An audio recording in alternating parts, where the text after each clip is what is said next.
Hello guys, today I'm going to review a leathercraft knife. It's called the NOBUYOSHI, and I think this is the best knife you can get for a readily available and very easy to replace and fairly easier to get for the leathercraft. This is made in Japan, and here's the review. Okay, it says Kawasai Pocho, which means leather tailoring knife. Okay, and it says this is blue paper super, so this means blue paper super, so it's super blue paper steel. Okay, and this is NOBUYOSHI, which means Nobu is a trust, and this is meant by justice, so it's trust and justice, and we say NOBUYOSHI knife.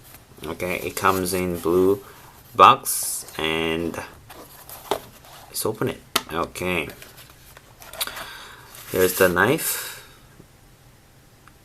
It's almost, leather knives in Japan looks almost all the same, but if you turn back, it says NOBUYOSHI stamp on the back, and some slacks are left beneath here, and there's a ura right here. Not the best ura, to be honest, but this is fairly nice ura. Okay,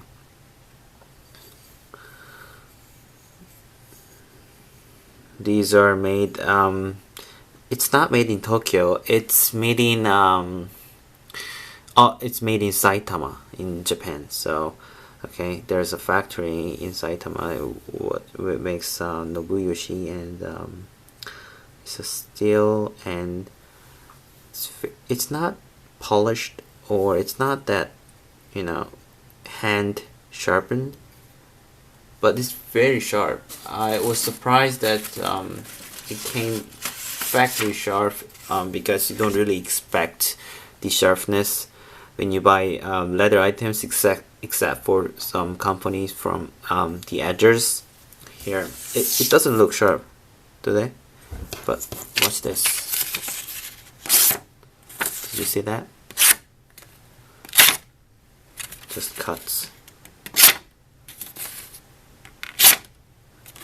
Really, really sharp.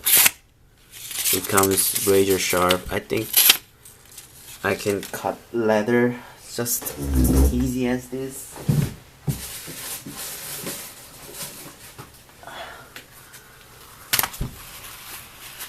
Maybe, yeah, very sharp, very sharp. Okay, NOBUYOSHI is made of super blue steel, which is the only maker who makes the leather knife with a super blue steel. Super blue steel is very good at a wear resistance, so which means that you can get it very sharp, and then you can maintain the edge, which means you can save time sharpening the knife, and you can cut more. Okay, now the wood here is very common wood for Japanese knives, including kitchen knives. This knife handle is wood. This wood is called ho. Okay, ho wood. The wood is actually very soft, but it's very durable. Okay, and it's resistance to water. Okay, so even though you get this wood exposed to water, it doesn't really shrink much, and you can easily carve the handle. Some people carve this end to better hold like this. Okay, and some people grind these down thinner so they can have more grip. Okay, it's very easy to carve. It's very soft wood, soft side. Okay, but it's very durable wood, and it does get brownish over the times and turns into beautiful patina sometimes you go to leather blog like Niwa Leather, that you can see the leather knife that has like dark brownish wood. That's this wood.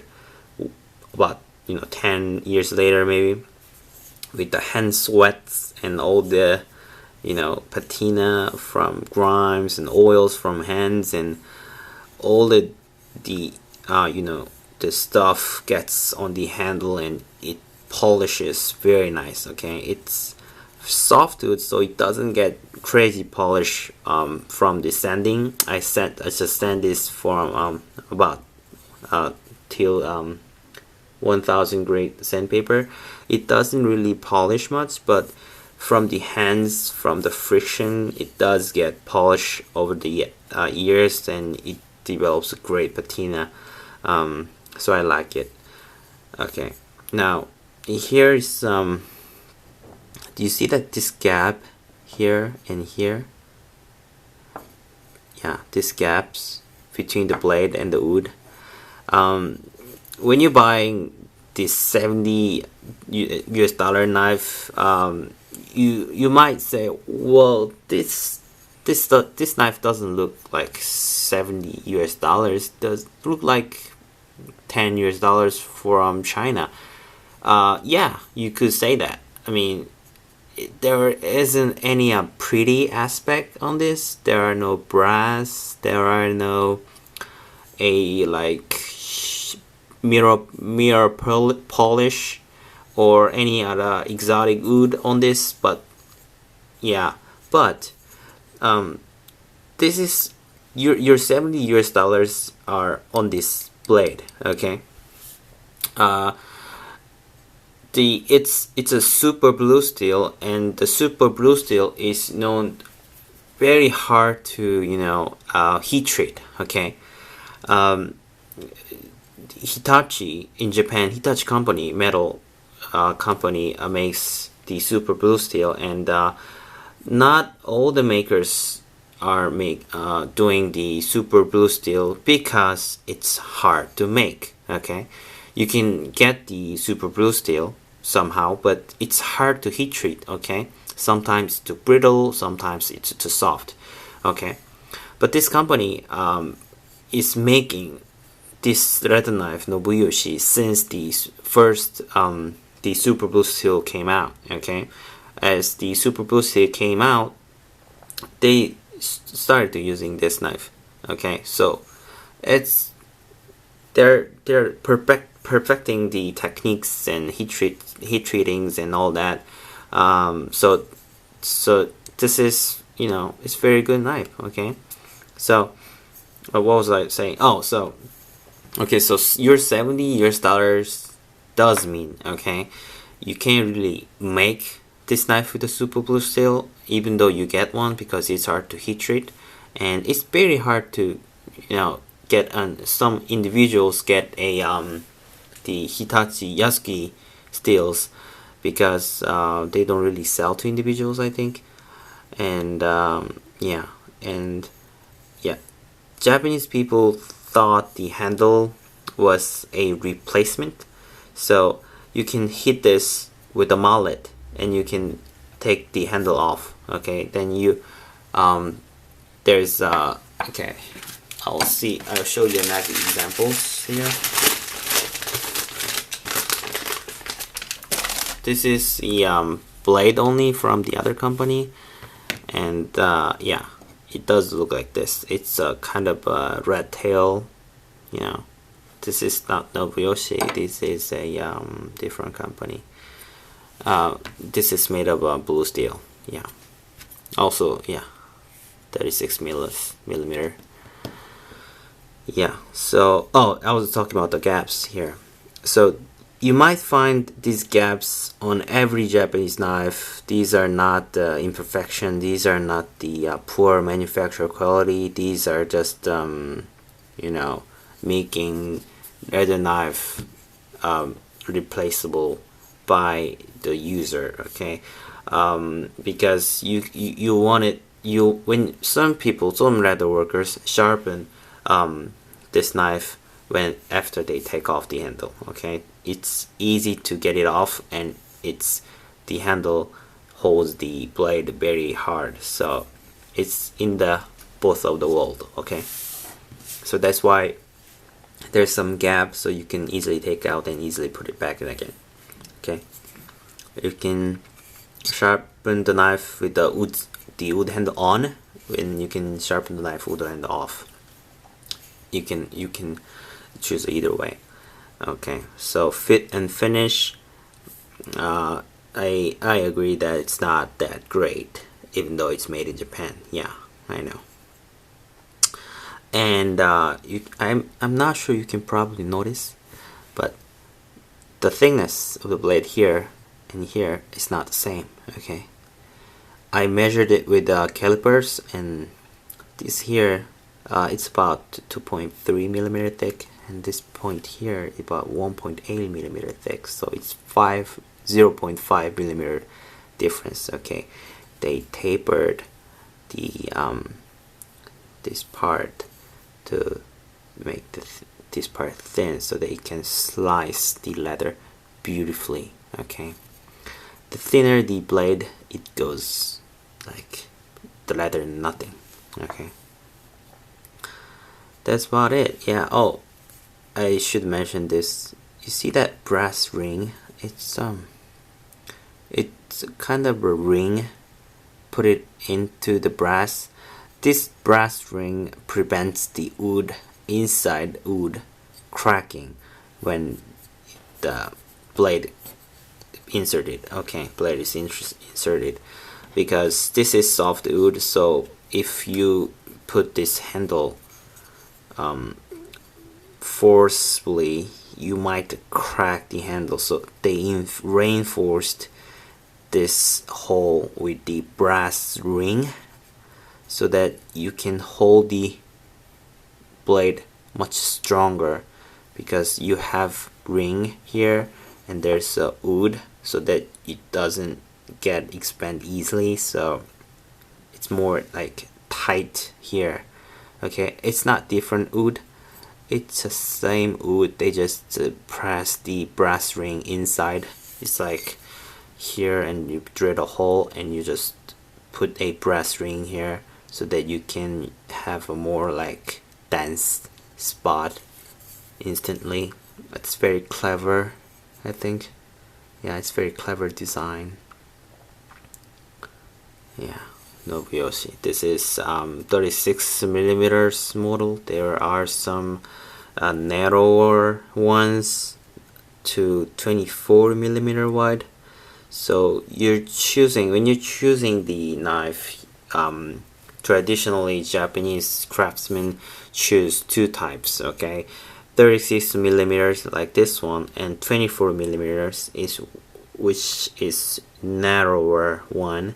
You can buy two, because the wider ones is general purpose, and the small ones you can use that to cut out carving the templates, or you can cut out the tight corners. And yeah, smaller, the narrow ones, 24 millimeters, was supposed to be used on smaller leather goods, and this is for like bags and stuff, but people usually don't really need 24 millimeters, so some people buy just only one. Okay, 36 millimeters, but some people find 24 millimeters is a absolute need, so they buy two, so they can switch the blade in the work area they want to.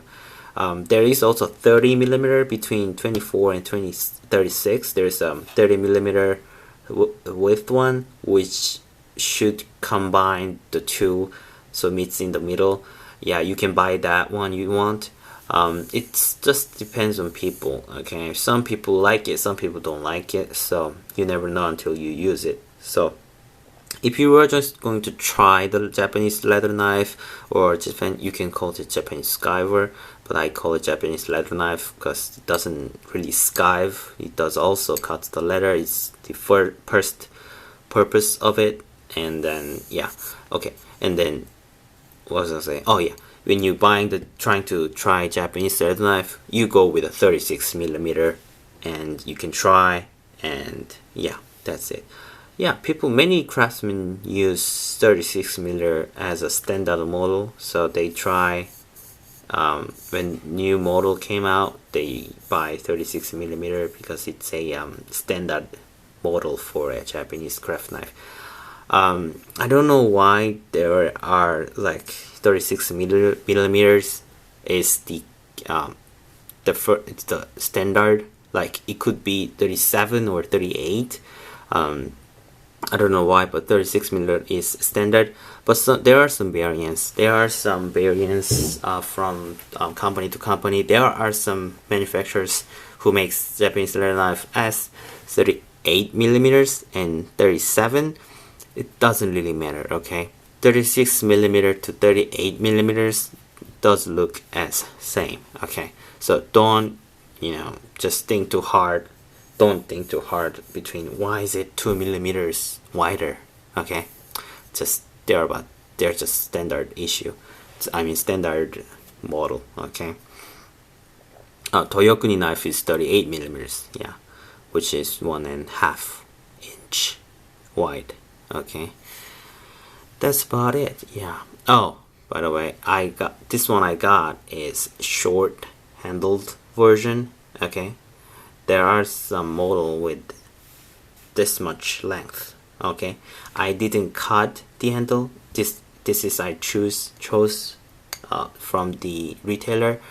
You can choose longer handle if you have a big hand, but I have kind of big hand, kind of small hand, about medium hand, so I chose a smaller handle.